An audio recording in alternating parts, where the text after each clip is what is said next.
história, muito bom ter você aqui, mais uma videoaula especial, encerrando a nossa playlist sobre a ditadura civil-militar brasileira. Chegamos no 6º vídeo, é o 5º presidente da série, João Batista de Oliveira Figueiredo, presidente que nasceu no Rio de Janeiro, cara, aquele presidente que vai encerrar de fato o regime militar, aquele cara que vai transitar o Brasil ao regime democrático. Não é fácil, é muito difícil, é muito complexo esse período de transição. Começa com Geisel, com aquelas idas e vindas, né? Aquela abertura com fechamento, bem ao gosto daqueles que estavam governando o Brasil. A gente vai ver isso com muitos detalhes. Eu peço já o seu like, o seu compartilhamento, o seu comentário ajuda muito o nosso canal. Quero agradecer a todo mundo que tem entrado em contato comigo no Instagram ou aqui também nos comentários. Vamos nessa. Vou chegar pro lado, tu tira aquele print esperto para a gente poder começar a falar. Tem muita coisa para falar.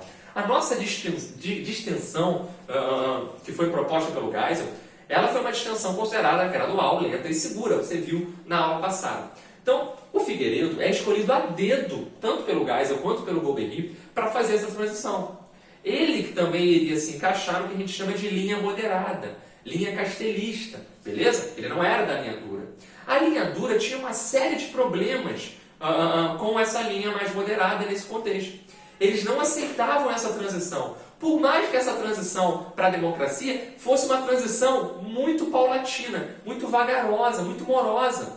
Então, a gente tem uma estrutura de problema interno desses grupos de instituições militares e instituições civis, esse grupo que comanda o poder naquela altura. A gente tem lá dentro, naquela estrutura, um problema muito grande, um problema surgido como nunca antes. Sempre teve disputa interna, mas a partir do governo Geisel para o governo Figueiredo, essa grande estrutura da linha dura, ela não aceita a transição. Isso vai ser fortemente representado nos ataques que acabam ocorrendo, ataques a bombas, sequestros de pessoas, para que seja dada uma justificativa para o endurecimento do regime. A gente vai ver como tudo isso funciona. A economia ia mal no contexto herdado pelo João Figueiredo, e isso é fundamental para acelerar o processo de transição do regime militar para a democracia. Então a gente tem esse cenário muito importante econômico que eu vou falar sobre ele. O que a gente tem que destacar também e sempre lembrar com bastante força é que o João Figueiredo,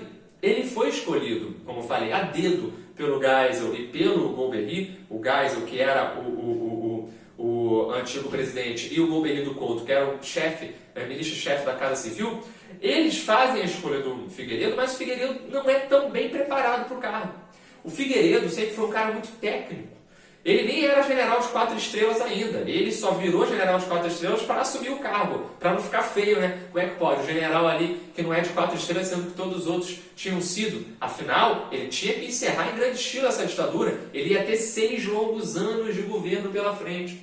Então, era necessário essa aparência. Além do mais, não só esse tom de posição de cargo, de hierarquia dentro das Forças Armadas, mas ele tenta se apresentar, a partir do momento que se escolhe ele como sucessor ao governo, ele tenta se apresentar como um cara mais o quê? Mais povão, mais forte também, mais robusto. Ele tirava foto malhando, cara. Fotinho de sunguinha, cara. Já viram a foto do Figueiredo? Figueiredo, e aí o que os biógrafos vão destacar é o seguinte: o Figueiredo tinha um monte de problema de coração. Cardiopatia, né? Ele tinha uma série de cardiopatias, mas mesmo assim ele se apresentava como um cara atlético. Porte atlético, poderoso, forte, porque isso era um cenário impactante nesse contexto. Era necessário que ele impactasse nesse contexto. O problema é que muitos historiadores vão falar pra gente que a partir do momento em que o Figueiredo chega ao poder e começa a se estressar mal, cometer uma série de gafes, cometer uma série de erros, o Geisel e o Golbery vão olhar um para o outro e vão falar: eita ferro, hein? Como é que a gente escolhe um cara desse?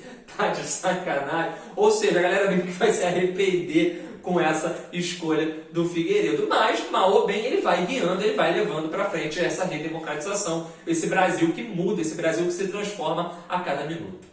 E como foi essa chegada dele ao poder? Eleição indireta, como sempre, naquele cenário, tá? Eleição indireta, 15 de março de 79, ele vai assumir, ele é eleito ainda em 78, ele vence o Euler Monteiro, que é um comandante, que é um militar lançado pelo MDB, mas também não dá chance. Ele chega ao poder com o vice Aureliano Chaves e os dois assumem o poder de forma tranquila, levando ali o cargo para frente. Quando a gente fala em economia estagnada, a gente tem que perceber que o Brasil do milagre econômico explode agora. Então, o milagre econômico lá do início da década de 70, do governo Médici, de 69 a 73, ele está explodindo aqui. É um momento muito ruim economicamente para o Figueiredo. A gente vai chegar a ter, em 2 anos do governo do Figueiredo, PIB negativo. Isso é péssimo para a economia do Brasil. Além do mais, a gente está tão mal das pernas que a gente tem que pedir empréstimo ao FMI, ao Fundo Monetário Internacional, onde o maior credor é os Estados Unidos, indo num contexto onde os próprios norte-americanos já não iam mais tão bem com o Brasil. Desde a presidência do Jimmy Carter, lá nos Estados Unidos, ele passou a empreender uma luta pelos direitos humanos e muita coisa que saía do Brasil de desrespeito aos direitos humanos, o Jimmy Carter olhava e falava, não gostei, fazia meio que críticas ao Brasil indiretamente esse governo norte-americano, tanto é que no governo do Geisel já, nós temos uma série de problemas com os norte-americanos. A gente tem que perceber esse cenário. Os norte-americanos que apoiaram o golpe, que foram fundamentais lá naquele cenário de 64, aqui no contexto de década de 70 para a década de 80, já não tem um bom carinho com o Brasil nesse cenário. É importante a gente destacar. Beleza? E aí, nós temos uma inflação que cresce, um PIB que cai, uma dívida externa que sobe e uma concentração de renda que não para de ter a sua exemplificação clara nos baixos salários, nos altos índices de fome, na grande mortalidade infantil, ou seja, o Brasil da década de 80 está economicamente perdido. É uma maldade você falar que a década de 80 foi uma década totalmente perdida. Essa expressão economicamente perdida, ela não é uma realidade somente brasileira. Outros países sofrem com isso. Principalmente porque está acontecendo, a partir de 1979, uma grande crise do petróleo novamente. Lembra da crise do petróleo lá em 73? Temos uma outra crise do petróleo muito impactante através dos 2 desdobramentos da famosa Revolução Iraniana, né? Aquela revolução promovida em 1979, nós vamos estudar aqui no nosso canal. Ou seja, nós temos um aspecto muito ruim economicamente, o preço do barril do petróleo subiu de novo. Então, está difícil a questão dos combustíveis. Ou seja, é extremamente ruim o cenário econômico. E esse cenário econômico ajuda a minar o quê? A popularidade do regime. E aí, surge, nesse contexto já dos primeiros meses do governo do João Figueiredo, nós temos uma luta constante de várias instâncias da sociedade pela famosa lei da anistia. É o pedido de anistia. Gente, anistia é perdão. Então, quando eu estou falando em lei de anistia, é a lei de perdão. Aqui se destacam as mulheres. A gente tem que sempre lembrar com muita força. Muitos grupos femininos e feministas do Brasil lutam nesse contexto pela lei de anistia. São mães, são filhas, são irmãs, são esposas, são amigas, são mulheres que sofreram diretamente na ditadura ou são pessoas ligadas a homens que foram perseguidos pela ditadura e tiveram que se exilar, perderam seus direitos políticos, perderam cargos públicos, todo aquele cenário que a gente já viu nas aulas anteriores. Aqui, com a lei de anistia, aprovada pelo Congresso e sancionada pelo Figueiredo, nós temos uma anistia ampla, geral e irrestrita? Eu botei uma interrogação. Por que eu botei uma interrogação? Porque até hoje se debate fortemente isso, e o que os historiadores apontam para a gente é que essa anistia não foi tão ampla, não foi tão geral e não foi tão irrestrita assim. Ou seja, nós temos uma questão muito importante a ser falada por aqui. A lei de anistia em 79, ela diz no seu texto muitas coisas. E ela define que de 61 a 79, os crimes políticos cometidos seriam perdoados. Só que ali, nesse cenário de conclusão do texto, se acrescenta que os crimes chamados de sangue, ou seja, os crimes promovidos pelos membros da luta armada, não se encaixariam na lei de anistia. E aí essa galera fica extremamente revoltada. Por quê? Em contrapartida, nós temos essa lei de anistia que vai funcionar para quê? Para torturador. Então, torturador vai ser perdoado, mas o cara da luta armada não. tem uma grande confusão que se faz hoje em achar que a lei de anistia perdoou os membros da luta armada. Na verdade, os membros da luta armada demoraram até 2, 3 ou até 4 anos para retornar ao Brasil, aquela galera que tinha lutado. Por que eles demoram um pouco mais a voltar? A maioria deles ou uma parte deles demora. Porque a lei de anistia não servia como um aparato jurídico para que eles pudessem retornar. Foram colocadas outras leis em questão, foram outros pedidos em questão nesse cenário, nesse contexto, para que eles retornassem. Porque, em princípio, a lei de anistia não trata da luta armada, não dá esse perdão para quem participou da luta armada, dá o perdão para uma série de outras pessoas, como, por exemplo, os próprios torturadores. Inclusive, numa grande decisão recente do STF, tem uns anos atrás, o STF não anulou a lei de anistia. Por quê? Foi um pedido para que a lei de anistia fosse revista, fosse reconstruída e revisada, para que fosse incorporado o quê? Para que fosse retirado do texto os torturadores, para que os torturadores pudessem pagar por seus crimes. E aí foi uma grande confusão nesse cenário. O STF acabou dizendo não para esse pedido.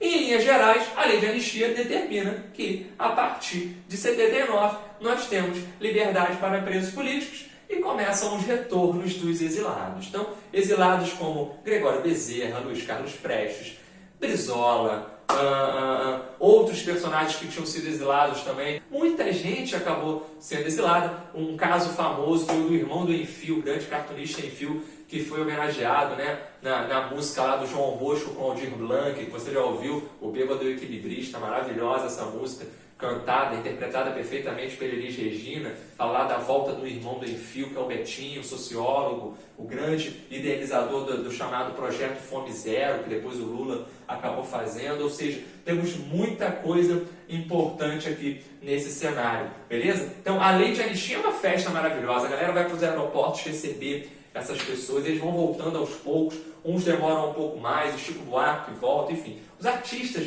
em geral, vão voltando. Não dá nem para citar todos, porque é muito difícil. Mas, enfim, a lei de anistia inaugura um novo cenário no Brasil.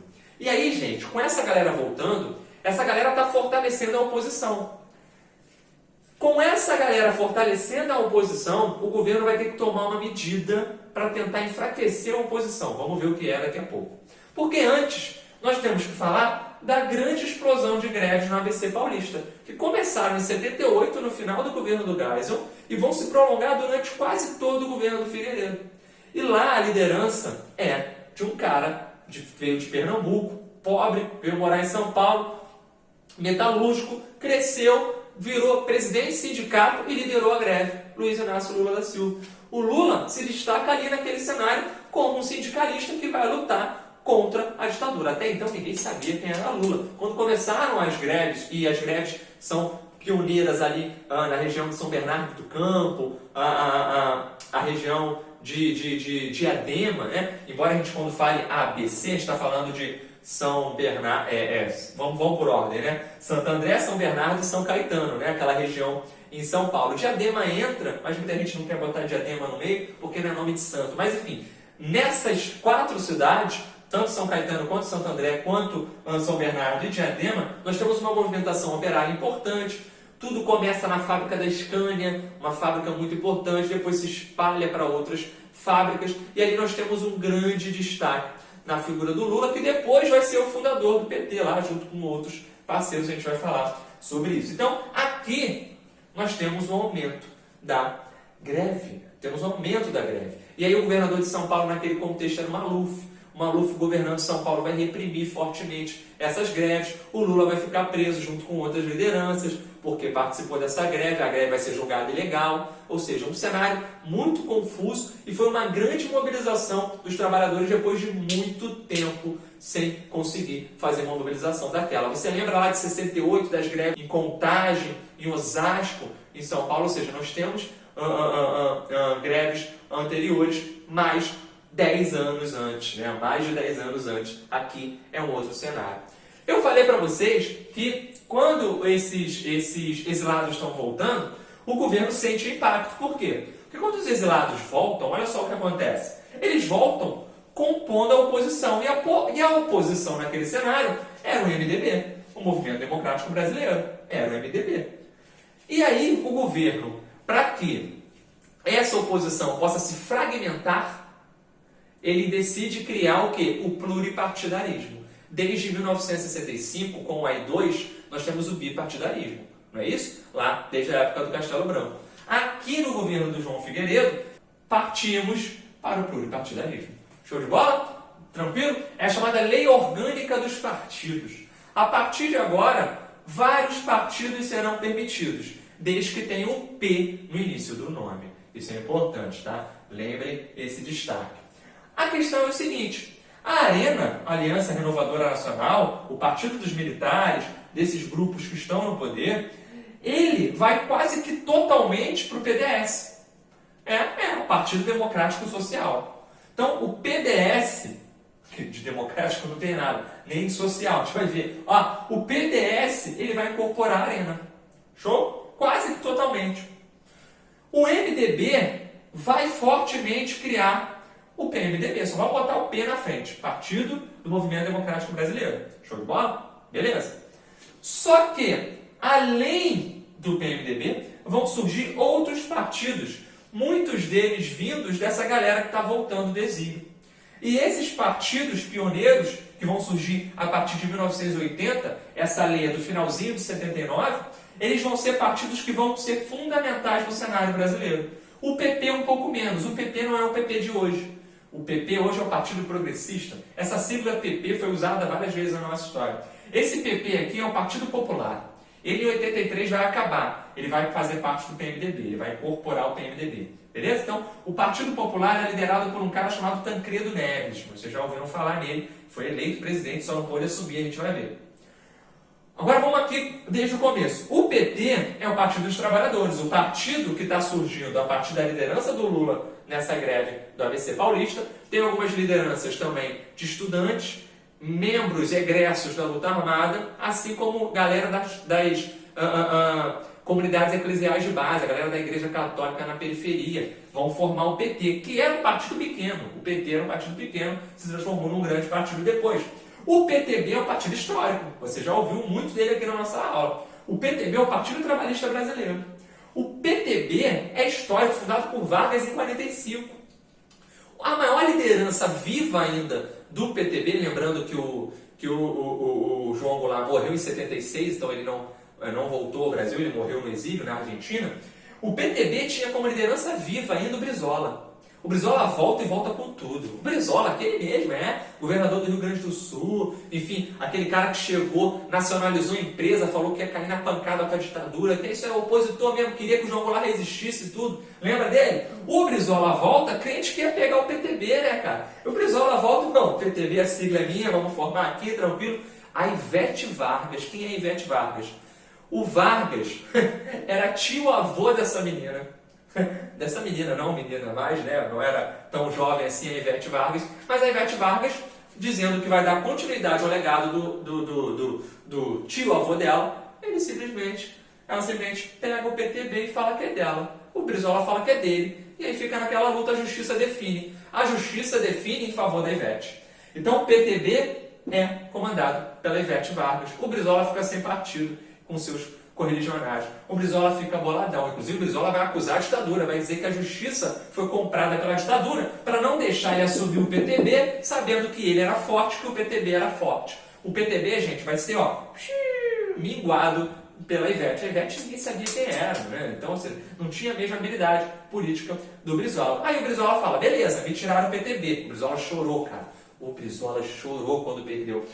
O Brizola fala, beleza, perdi o PTB, tá tranquilo, sem problema. Eu vou fundar um partido para poder bater de frente também. Então vai surgir o PDT, Partido Democrático Trabalhista. Ele não tira o trabalhista do nome. Então, o PDT, o Partido Democrático Trabalhista, é fundado pelo Brizola, ali em 1980, justamente para fazer uma grande oposição ao regime, e ele, inclusive, ganha eleição. Gente, o que a gente está percebendo aqui? Que a ARENA foi em bloco. O MDB virou o PMDB. Mas alguns do MDB foram compondo os outros partidos. Isso é importante.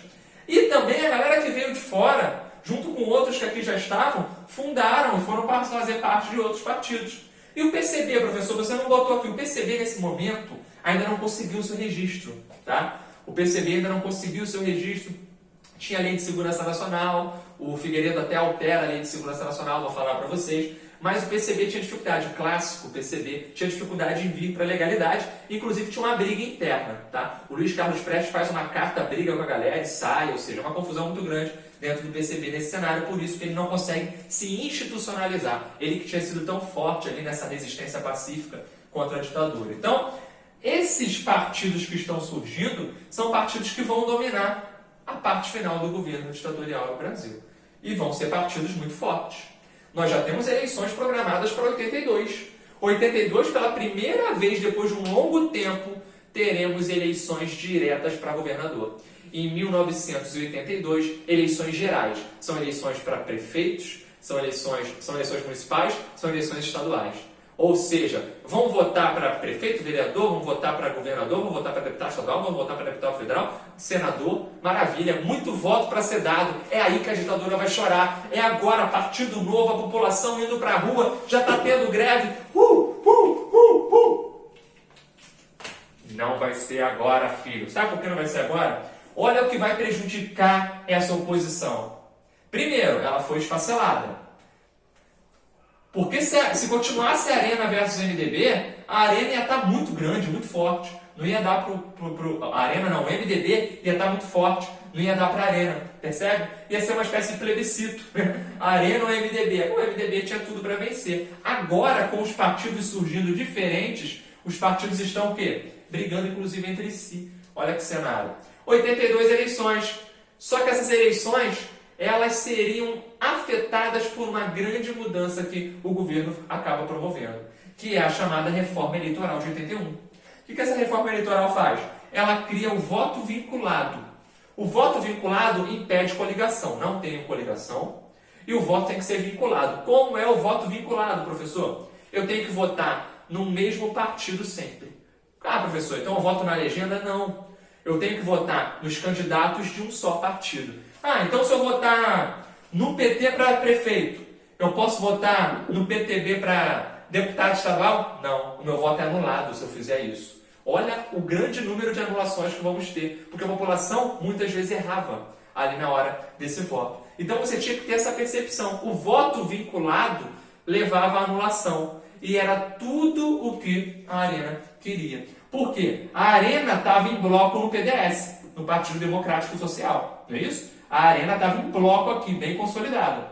Se ela estava bem consolidada aqui, para ela não era problema o voto vinculado. Agora, se o MDB deu uma fragmentada, é problema. Porque às vezes eu gosto mais do cara do PT para deputado estadual, mas eu gosto mais do cara do PDT para governador. Isso é muito comum até hoje, claro.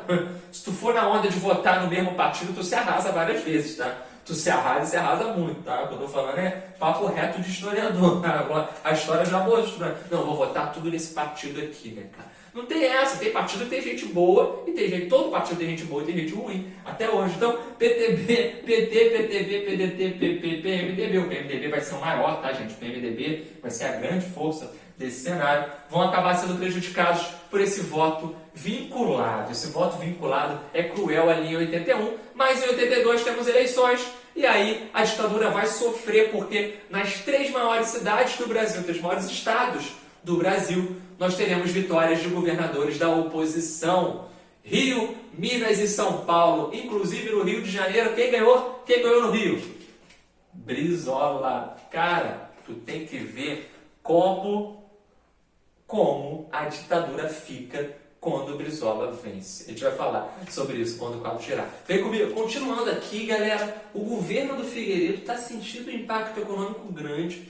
Há uma mobilização social forte que é impulsionada por esse aspecto econômico e cada vez mais a gente vai ter uma luz no fim do túnel que vai ser a democratização. É o que o governo quer, é o que essa estrutura militar montada ali já pelo Geisel, que passou para o Figueiredo, quer uma transição segura, sem colocar o poder nas mãos propriamente de alguém radical. Então, para isso, vai ser utilizado muito um termo que até hoje se fala bastante, que é o termo da conciliação. Tem um discurso do Figueiredo, logo o discurso de posse dele, ele fala sobre a conciliação. O governo dele seria de conciliação com a oposição, claro, menos com a oposição radical, para que, de fato, o próximo presidente pudesse ser civil e não militar. É isso que acontece e a gente vai ver aqui. Vou chegar para lá, tira aquele print, já é o nosso praxe. O que acontece, gente, é que nós temos, eu esqueci aqui, ó, beleza? Nossa cedilha. O que acontece é que nós temos fortes ações da linha dura já a partir do fim do governo Geisel, a gente falou na aula passada, e nós temos, a partir do momento em que essa redemocratização se torna evidente, lei de anistia, nós temos a questão de volta, desse retorno desses exilados, nós temos os presos políticos saindo, nós temos um fortalecimento da oposição enquanto conjunto, né? Nós temos tudo isso, a linha dura vai reagir, a linha dura não vai gostar dessa transição e ela vai ser incisiva com atos de terror, atos de pânico promovidos pela linha dura. Bombas em bancas de jornais já eram praxe desde o final do governo Geisel, aqui elas se aprofundam. Agressões a personagens também, né? Agressões a essas pessoas consideradas opositoras também. Mas o caso mais emblemático, mais famoso, que se destaca mais na época, foi o caso do Rio Centro. O centro de convenções, que a gente chama de Rio Centro, na Barra da Tijuca, no Rio de Janeiro, ele vai estar vendo no dia 30 de abril, na véspera do dia 1º de maio, que é dia do trabalhador, vai acontecer uma grande festa nesse dia 30 de abril de 1981, uma festa música popular, os cantores que tinham retornado do exílio, outros que ainda estavam por aqui, fariam uma grande festa. E a varar a madrugada, entrar já no dia 1º, muita gente por ali, mais de 20 mil pessoas eram esperadas nesse show, e uma bomba explode dentro de um carro, um Puma GT, que era um puta de um carro naquela época, um Puma GT, imagina, tá doido, cara, isso que é carro, ó. Explode uma bomba dentro do carro, todo mundo entra em pânico, as pessoas que passam por ali socorrem aquelas pessoas, 2 pessoas feridas, até então não se sabia de fato quem eram essas 2 pessoas. A alguns quilômetros de distância, uma bomba também é jogada dentro desse local, dentro de uma área onde ficavam os geradores de energia desse show. A ideia era explodir tudo e não rolar aquela festividade, só que isso não afetou o show. O que teve maior impacto foi essa bomba que explodiu dentro do carro. Então, as primeiras notícias que circulavam eram as seguintes: olha, a luta armada, aquela galera da esquerda radical voltou e tá tocando terror, que tentou explodir ali alguma coisa, botou dentro de um carro uma bomba. Só que as investigações vão passando e acaba se descobrindo que, na verdade, essa bomba estava sendo montada dentro do carro e explodiu antes. Sabe-se lá o que fariam com essa bomba, onde colocariam essa bomba. 2 militares estavam dentro desse Puma GT, um deles, o sargento Guilherme Pereira, ele vai morrer, a bomba vai explodir no seu colo, ele morre. É uma cena muito forte também, não vou colocar aqui, mas tem na internet. Eu evito colocar essas imagens aqui, mas existe essa imagem na internet. Uma bomba explode no seu colo. O capitão Wilson Dias, que estava ao seu lado no banco de motorista, ele também é gravemente ferido, mas não morre.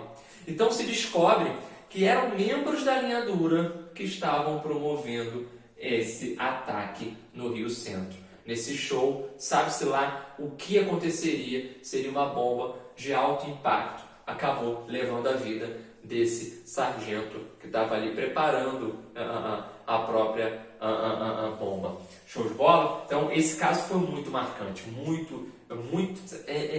houve um grande rigor para essa interpretação, um grande rigor mesmo, porque as pessoas começaram a olhar para aquilo e falar: olha, a marca do regime da linha dura que não quer a democracia é esse. Eles são capazes de colocar bombas dentro de shows, atacar não só bancas de jornais, não só enviar, por exemplo, tem um caso famoso do envio de uma carta-bomba, né, um pacote, vem como uma carta para a Ordem dos Advogados do Brasil. E aí uma secretária abre e aí essa bomba explode, ela acaba morrendo também, uma pessoa que estava ali fazendo o seu trabalho naturalmente, uma bomba que também é enviada para lá, enfim. São vários casos pequenos, ou maiores. Esse foi o de maior impacto, porque ia ser montada uma armadilha, só que não deu certo, explodiu no próprio colo desses homens por ali. É interessante a gente interpretar o governo do Figueiredo nesse contexto como um governo que tem problema econômico, como você sabe, muitas questões estão explodindo naquele contexto, mas é um governo que também tem problemas políticos. A própria existência dessa linha dura muito forte ali por trás do regime mostra que não seria fácil uma transição como aquela. E aí, essa transição só consegue ser possível graças a uma grande habilidade de setores de conciliação, tanto da oposição quanto do próprio regime. Então, nesse momento não há uma radicalização, há uma escolha conciliatória pela transição do Brasil. Claro que foi uma transição que foi muito melhor para o regime do que para a oposição, mas ela aconteceu. Interessante nesse caso do Rio Centro é que o Golbery Couto, lembra lá do feiticeiro, o Golbery Couto, que era ministro-chefe da Casa Civil, ele vai se demitir. Quando ele descobre isso, ele descobre também, quando ele descobre que eram militares participantes disso aqui e que a investigação estava meio que sendo abafada. Ele não concorda com os rumos da investigação e pede demissão. Ele que era de uma linha moderada, você sabe disso. Show? Em 82, nós temos as grandes eleições em novembro, dia 15 de novembro de 1982. Eleições gerais, gente. Eleições gerais. As de novembro são para governador, deputado federal, senador e tudo mais. O destaque que a gente tem aqui é que pela primeira vez, desde 1965, nós temos uma eleição direta para governador. E aí, nos três maiores estados do Brasil, 3 vitórias de governadores da oposição. Tancredo Neves vence em Minas Gerais, do PMDB. O Franco Montoro vence em São Paulo, pelo PMDB. Ele que já tinha sido ministro do João Goulart lá atrás, ou seja, era uma oposição forte também. E, sem dúvida, a maior oposição seria o PDT, fazendo o seu candidato, o seu líder, como novo governador do Rio de Janeiro. Leonel Brizola vence no Rio de Janeiro, uma grande diferença de votos, mas é aqui no Rio de Janeiro que acontece o caso mais emblemático dessas eleições de 82. É o caso da fraude Proconsult, ou o caso Proconsult. O que é isso? Proconsult foi uma empresa contratada pelo TRE do Rio, pelo Tribunal Regional Eleitoral, que contrata essa empresa para fazer a contagem informatizada dos votos. Os votos eram em cédulas, era manuscrito o voto, era no papel. Mas a contagem deles estava começando a ser informatizada. Então o TSE, no Brasil todo, já tinha começado a aplicar isso. Era uma empresa nacional que fazia. Só que aqui no Rio, a ideia era acelerar o processo todo e contratar uma empresa privada chamada Proconsult. Essa empresa começou a fazer ali a contagem dos votos. É algo parecido com o funcionamento de um cartão-resposta. Já viram como funciona o cartão-resposta? Você marca, manualmente, mas é uma máquina informatizada ali que faz o número de acertos ou erros do candidato. Então, seria mais ou menos isso, através ali das planilhas, dos mapas eleitorais, fazia-se a contagem, seria mais rápido, era isso que se prometia. Só que no Rio de Janeiro essa Proconsult enrola, começa a se especular uma suposta fraude, o Brizola bota a boca no trombone, o Ibope tinha dado vitória certa pro Brizola, e essa Proconsult, nos primeiros dados, começa a dizer que o Brizola tinha perdido para o Moreira Franco, que era o candidato do PDS. Então esse caso ficou muito emblemático. A Rede Globo entrou na jogada, o Brizola acusa a Rede Globo de participar, influenciando a Proconsult, num esquema onde os votos nulos e brancos, que eram muitos, acabei de falar para você sobre o voto, sobre essa questão do voto vinculado, então muita gente acabava anulando o voto sem querer. E aí, muitos desses votos nulos ou brancos, eles estavam sendo contados como votos do Moreira Franco. E aí há uma grande confusão ali, a Globo até hoje se defende, tem um editorial famoso da Globo se defendendo com as provas lá da época de que ela não tinha nada a ver. O Jornal do Brasil acusa a Globo, eles eram opositores ali naquele cenário, acusa a Globo de estar tentando evitar que o Brizola assumisse, o Brizola também acusa, há uma confusão muito grande. O que se sabe é que a Proconsult enrolou toda a eleição, não trouxe confirmação rápida e quase que o Brizola não conseguiu assumir nesse contexto. Demorou mais de 10 dias para a votação de fato ser decidida. O Brizola assume e o Brizola vai ser uma pedra no sapato da ditadura a partir de então. Beleza? Agora, o que é essa Lei de Segurança Nacional? É a nossa atual Lei de Segurança Nacional, com umas pequenas mudanças até hoje. É a nossa lei criada pelo Figueiredo, lá em 1983, bem diferente da Lei de Segurança Nacional de 69, que era muito mais rígida, muito mais dura. Essa também diz respeito à defesa de fronteira, defesa de interesses nacionais, mas ela é considerada um pouco mais branda, beleza? Embora haja muita gente que seja crítica, né, a essa Lei de Segurança Nacional até hoje, beleza? Outros destaques importantes que eu resolvi botar aqui, você que vai fazer um concurso militar com a ESA, por exemplo, isso é bem legal porque é específico, tá? Outros destaques, Rondônia, criação do estado de Rondônia, de fato em 1981, tem até uma visita do Figueiredo a essa região. Projeto Carajás já estava em desenvolvimento desde a década de 70, mas a partir do governo Figueiredo ele explode, o projeto Grande Carajás, né? Mina de ferro, a bauxita para fazer o alumínio, enfim, na região de Tocantins, Maranhão, Pará, é um território muito forte, a Vale vai fazer esse desenvolvimento. Outro destaque é a hidrelétrica Balbina, que começa o seu período de construção no governo do Figueiredo, só vai ser concluído já na transição para o Collor, tá? Lá no final do governo do Sarney. O problema dessa hidrelétrica de Balbina lá no Amazonas é justamente o potencial energético baixo e o grande desastre ambiental que ela acaba gerando. A hidrelétrica de Balbina entrou para a história como uma hidrelétrica que deu errado. A de Itaipu foi uma feita também pelos militares que deu certo. A de Balbina foi uma feita pelos militares que deu errado. Por quê? Desmatou grandes áreas, alagou grandes áreas, mudou todo o ecossistema da região e produziu uma quantidade muito pequena de energia. Até hoje é estudado internacionalmente como o que não deve ser feito em relação à hidrelétrica. Tá? Infelizmente virou caso bem ruim para a história do Brasil, essa hidrelétrica de Balbina. Beleza? Agora entramos num grande ponto que vai chamar de fato a classe média para as ruas, vai politizar de novo o povão de forma geral no Brasil. Nós temos a partir de agora um movimento muito forte, muito preciso, que vai ser chamado de diretas já. O que são essas diretas já? O que é o movimento das diretas já? Galera de camisa amarela na rua, o Rio de Janeiro bota mais de 1 milhão na rua, São Paulo bota 1.600.000, ou seja, muita gente. Esses são números oficiais dos organizadores do evento. Os oficiais da polícia e estados falam um pouco menos, né? Mas enfim, há uma grande mobilização. A galera, provavelmente alguém da tua casa, algum familiar teu, foi nessa direta. Bota aí no comentário se tu conhece, pergunta pro teu pai, pro teu tio, tua mãe, avô, se ele participou aí da campanha das diretas. Foi uma campanha muito importante, foi desde 68, com a passeata dos 100 mil, nós não tínhamos um movimento tão forte tomando as ruas.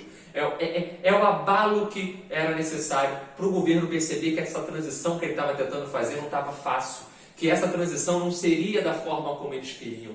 É meio que uma espécie de aceleração, uma espécie de catalisador do movimento de transição. Porque se não fosse esse movimento aqui, com certeza a politização brasileira nos anos seguintes não seria o mesmo. Deu errado ao final porque o Brasil não consegue votar diretamente para presidente. Há uma manobra ensaiada pelo próprio governo federal para evitar a vitória desse pedido, mas ele é um fator crucial porque politiza a população brasileira novamente depois de tanto tempo. Principalmente a classe média, que tinha apoiado o governo. E por falar em apoio ao governo, a gente tem que destacar o seguinte: muitos grupos empresariais, os mega empresários, que sempre estiveram junto com o governo militar, nesse contexto, não é à toa que a gente diz que a ditadura é civil-militar, eles vão, a partir do governo Figueiredo, começar a se afastar. Na verdade, já desde o Geisel, eles vão começar a se afastar. Por quê? Geralmente, esses mega empresários não compõem uma classe muito, digamos, grata aos feitos. Eles são muito de momento. Eles não lembram muito do que o governo fez por eles no passado. O mega empresário, enquanto classe de interpretação histórica, a gente percebe isso. Por quê? Foi assim com vários outros presidentes da história. A ditadura tinha feito muito por esses mega empresários brasileiros. Só que na década de 80, num contexto de maior recessão econômica, muito é retirado. As fábricas começam a entrar em crise, as empresas começam a falir, o poderio econômico não é mais o mesmo. E a galera esquece lá atrás do que foi feito e passa a se afastar do governo, saindo dessa válvula de apoio. Isso é importante, é um apoio que o governo perde. Os grupos mais liberais vão dizer que o governo está fazendo uma intervenção muito forte na economia. Então, essa ideia de governo interventor tem que acabar. A ditadura fez seu papel, mas essa parada de muita interferência, o Estado forte, vamos trocar essa perspectiva. E aí o governo começa a sentir um pouco mais de fraqueza. Mas voltando às diretas, o que são esses movimentos que a gente vai chamar de diretas já? Em 1983, o PT, ele lança uma ideia, né? Lança um papo, né? Aquele papo que tu dá ali e não fica muito certo. Em 85 teríamos eleições. Teríamos eleições em 85. Na verdade, essas eleições poderiam ser ainda em 84, mas seriam eleições indiretas. Um colégio eleitoral votaria, né? Você sabe como é que foi sempre até na ditadura, sempre foi assim.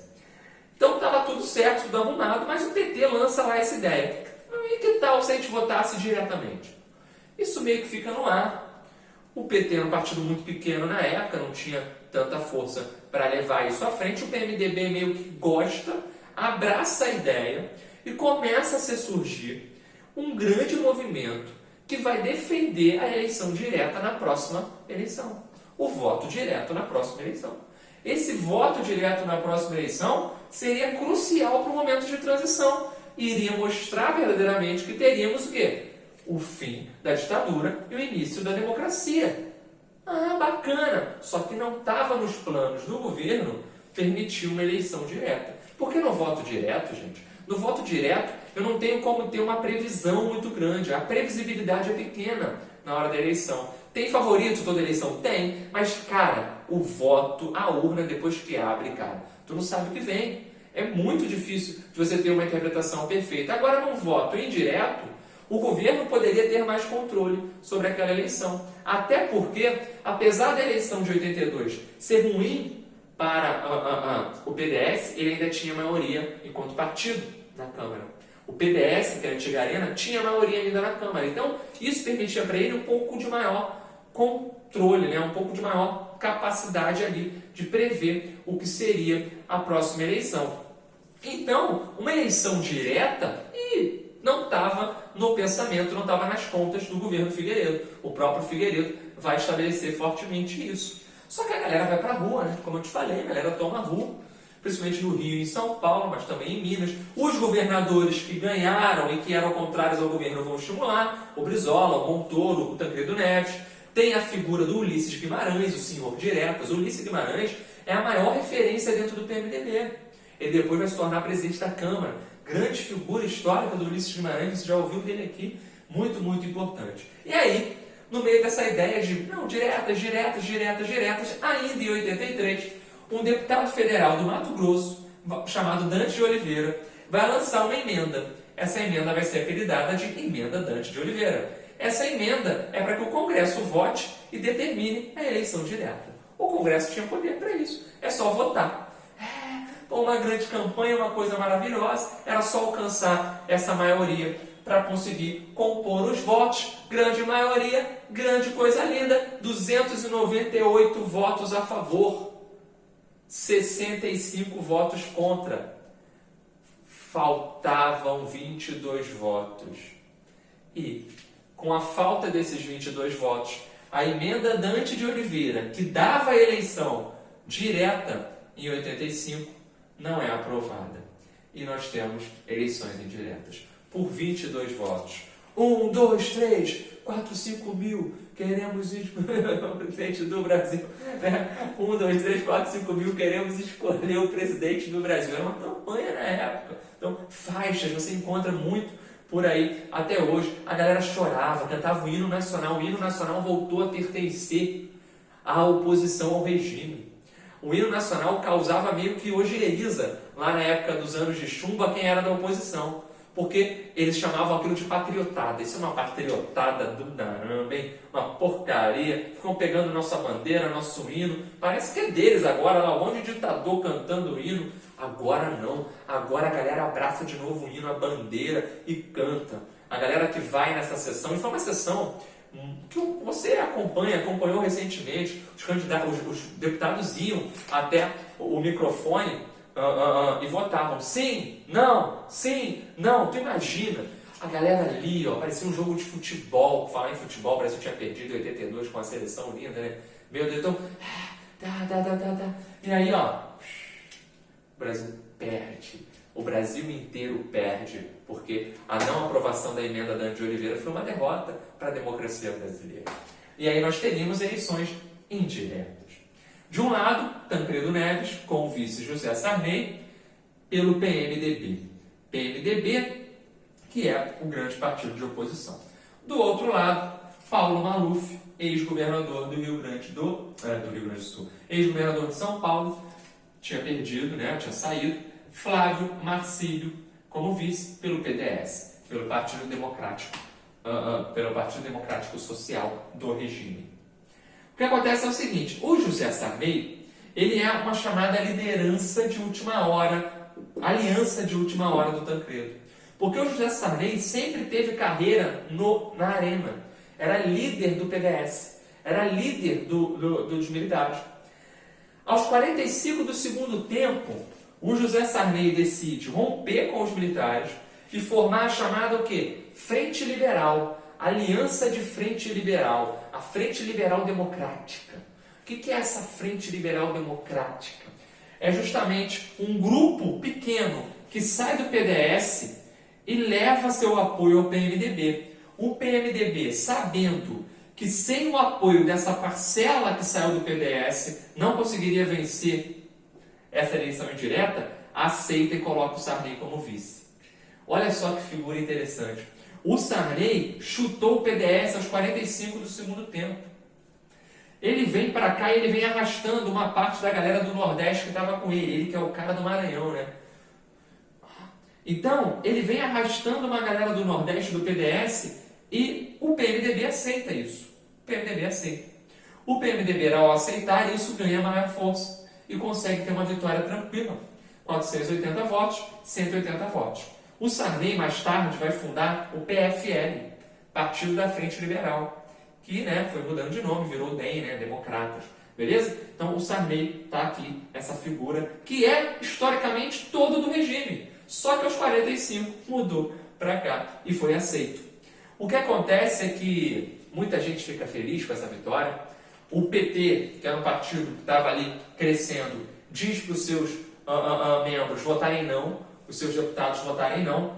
Os deputados que votaram sim, né, votaram não, que eu digo é não votarem, não participarem. Os deputados do PT que votaram no Tancredo são expulsos. Tá? O que o PT dizia? O PT dizia que tinha que boicotar a eleição, que a eleição não era válida, o certo era ter sido eleição direta, então só por conta disso eu vou virar as costas para esse pleito, para essa eleição. Essa era a ideia do PT na época, enfim. Mas em geral os outros partidos apoiam, tá? Vitória maciça do Tancredo Neves, a esperança volta ao Brasil, a vitória dele foi no dia 15 de janeiro de 1985, mais uma vez televisionado, a população esperava esse novo ambiente na história do Brasil. Dia 15 de março ele iria assumir, só que no dia 14 de março, um dia antes, ele é internado, ele passa mal, ele tem umas dores, ele tem uma tontura. E ele é internado no hospital de Brasília, e de Brasília ele só sai para um outro hospital em São Paulo, e de São Paulo ele sai diretamente para o cemitério, ele morre no dia 21 de abril, segundo os dados oficiais. Muita gente contesta isso, diz que esse dia 21 de abril pode ter sido forjado para que ele morresse no mesmo dia de Tiradentes, para que seja mais mitificado ainda. O que a gente sabe é que ele passa por um terrível período de 7 cirurgias, muitos problemas, muito triste essa fase final do Tancredo, e a população sofre junto, cara. A população brasileira sofre junto, porque o Tancredo era uma esperança, ele tinha tudo para fazer um bom governo, apesar dos problemas, ele tinha experiência. O Tancredo, a gente vai poder falar um pouquinho mais dele na próxima aula. O Tancredo, ele foi verdadeiramente o vencedor, ele foi um dos grandes caras que guiou aqui esse cenário. Ele não consegue assumir, o vice dele assume, o Sarney, no dia 15. A esperança é que ele se recuperasse, mas ele acaba morrendo um mês depois, mais ou menos um mês depois, o Tancredo morre e entra para a história como o presidente que venceu nessa redemocratização e não assumiu o Sarney. O Sarney, cara, olha só como o brasileiro é azarado, cara, olha só. O Sarney, ele sempre foi ligado à ditadura. Assume o poder depois da ditadura, ou seja, não era fácil se livrar desse regime ditatorial. Show de bola? Na próxima aula, o governo Sarney, um governo que vai enfrentar a hiperinflação. A gente vai falar dos tipos de inflação, como o Sarney lidou com tudo isso e vamos partir para mais história do Brasil. Valeu? Esse vídeo é grande porque tinha que ser, não tinha como fugir desse vídeo todo. Galera, tamo junto, abraço!